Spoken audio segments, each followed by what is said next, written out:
Welcome to this video. In this session, we will analyze the behavior of a sheet metal part subjected to a remote load using a static simulation in SOLIDWORKS. The goal is to evaluate the maximum stress generated and observe how the part deforms under the applied force. Let's start by setting up the simulation. To begin, we define the following parameters. So, let's start by applying the steel as material. So, right-click, apply material, and select steel 1020 and apply.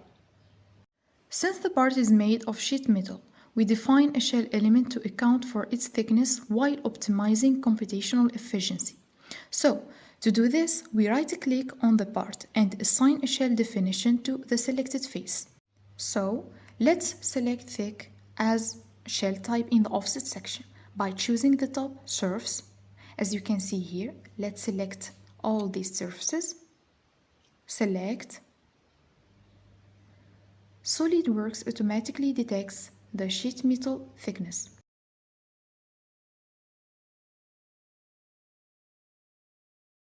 Finally, as you can see here, we confirm this configuration and done.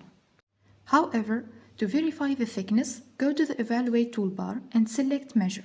By choosing two parallel surfaces, we obtain the normal distance between them, which corresponds to the sheet metal thickness. Now, we move on to applying boundary conditions. Let's start by applying fixed geometry.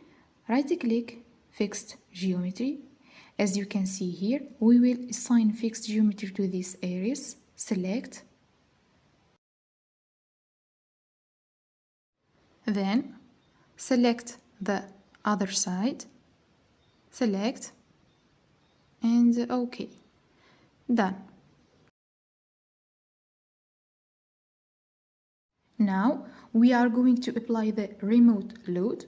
Right-click, select Remote Load, then select the application surface, as you can see. Select. Next, we define the load's location by entering its coordinates according to X, Y, and Z, as you can see here. Finally, we apply 30 Newton load in the Y direction. And done. Finally, as you can see here, we confirm this configuration and done. In the last step, we will apply the mesh based on curvature with a maximum element size of 2 mm and a minimum element size of 1 mm. So, right-click on Mesh, select Create Mesh, then in the Mesh parameters, choose a curvature-based mesh. As you can see, adjust the maximum size to 2 mm, and SOLIDWORKS will automatically adjust the minimum size to 1 mm. Finally, confirm the settings and done. SOLIDWORKS now generates an adjusted mesh by converting the volume into a mid-surface while taking into account the sheet thickness, which is set to 1 mm. Now, let's run the simulation. And here's the part after deformation. We can observe the maximum stress to 223.4 megapascal. Now, to answer the question asked, right-click and select Edit Definition. Then choose a real scale to properly illustrate the result.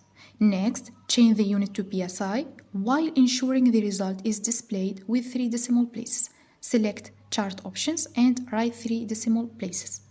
Now, we obtain the result of stress of 32,408.74 psi, which is below the elastic limit of 50,990 psi. Now, we can conclude that our part operates safely under this load, meaning that even if the part undergoes deformation, it will return to its initial shape. Thank you for watching this video and see you in the next study.